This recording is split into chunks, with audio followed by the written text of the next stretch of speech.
मैं इसके अंदर आपको एक प्रॉब्लम के बारे में बताऊंगा कि अगर आप वेब मतलब कोडिंग अगर सीख रहे हो तो आपको वो प्रॉब्लम आने वाली है। जैसे कि वो होती है स्पैन के साथ प्रॉब्लम। स्पैन तो पता है कि आपको होता है इनलाइन एलिमेंट, और इनलाइन एलिमेंट की हाइट वेट बड़ी मुश्किल से चेंज होती है। वैसे चेंज तो होती नहीं है, एक डिफरेंस ये भी होता है, पर अगर होती है तो उसके लिए कुछ और चेंजेस करने पड़ते हैं, तभी जाके वो चेंजेस होते हैं। लेट्स सपोज स्पैन का हमें यूज़ कहाँ होता है ज़्यादातर, हम जैसे कि हम फॉर्म यूज़ बनाते हैं, चाहे लॉगिन फॉर्म हो गया, साइनिंग फॉर्म हो गया, कोई फॉर्म वगैरह सिंपल सा फॉर्म हो गया, उसके लिए हम इनपुट टैग तो लेते हैं।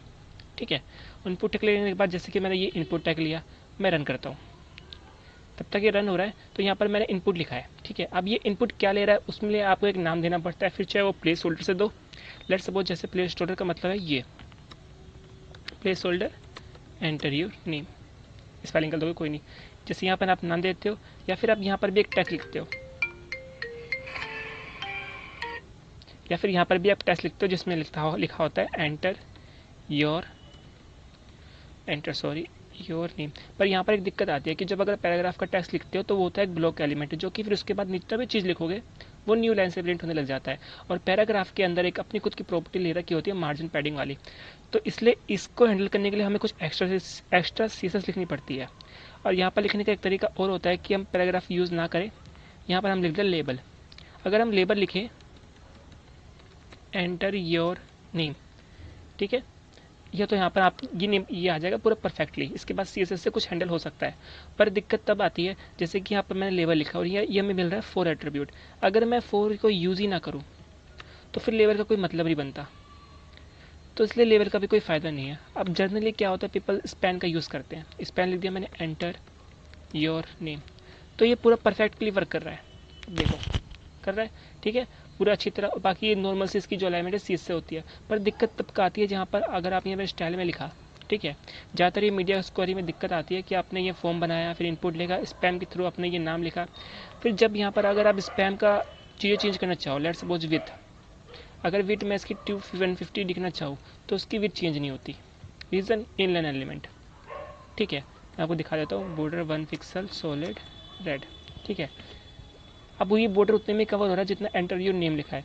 अगर मैंने इसकी 150 पिक्सल कर दी, या फिर मैं इसकी विथ कर दूँ 300 पिक्सल, तो उसकी विथ चेंज नहीं होगी, रीज़न इनलाइन एलिमेंट, इनलाइन की हाइट और विथ चेंज नहीं होती है किसी किसी में। सेकंड केस अलग होता है कि चेंज हो सकती है, वो सेकंड केस है, उसको हटाओ। प्लाजली स्पैन, लेकिन अगर इन केस मुझे स्पैन की हाइट और विथ चेंज करनी है तो मैं क्या करूँ, इसका एक तरीका होता है कि हमें स्पैन की खुद की प्रॉपर्टी को ही चेंज करना होगा, हमें स्पैन की खुद की प्रॉपर्टी को ही बदल देना होगा, तब जाके हम इसमें हाइट दे सकते हैं, फिर दे सकते हैं।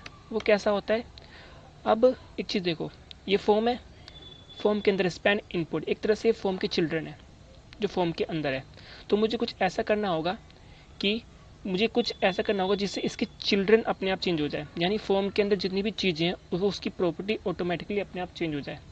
तो इसके लिए मुझे स्पैन को यूज़ करना होगा। अगर कोई दूसरा तरीका भी हो सके जिससे कि स्पैन की जितनी भी प्रॉपर्टीज़ है बाय डिफ़ॉल्ट वो चेंज हो जाए, तो उस तरीके से भी हो सकता है, पर जहाँ तक मुझे पता है कि मैं फॉर्म के थ्रू कर सकता हूँ।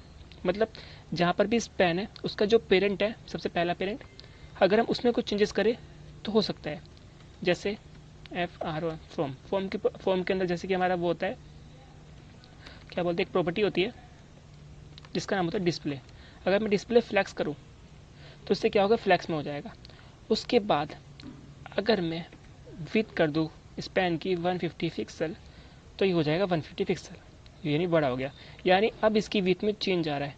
रीज़न क्यों, क्योंकि जैसे ही मैंने फॉर्म की डिस्प्ले को फ्लैक्स करा, यानी फॉर्म की डिस्प्ले को मैंने फ्लैक्स करा, तो फॉर्म के अंदर जितने भी चिल्ड्रंस थे, यानी जितने भी स्पैन इनपुट यानी जो भी अदर चीज़ चाहे बटन हो, उसके अंदर फॉर्म की फ्लैक्स की वैल्यू अप्लाई हो गई।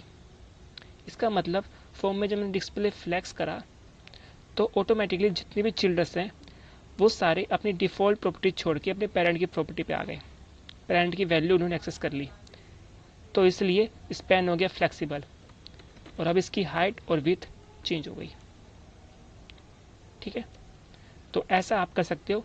आपको बस रेयर केस ध्यान रखना होगा कि कहाँ आपको स्पैन यूज़ करना है और कहाँ पर आपको स्पैन यूज़ नहीं करना। अगर आपको जहाँ पर भी हाइट विथ चेंज करने का सवाल आता है तो बेसिकली स्पैन को सोचना है आपको पेरेंट की तरह, स्पैन को टारगेट ना करके पेरेंट को टारगेट करना है। ठीक है, तो ऐसे ही डाउट के लिए, ऐसे ही डाउट अगर हम क्लियर करेंगे नेक्स्ट वीडियो में, तब तक के लिए गुड बाय एंड थैंक्स।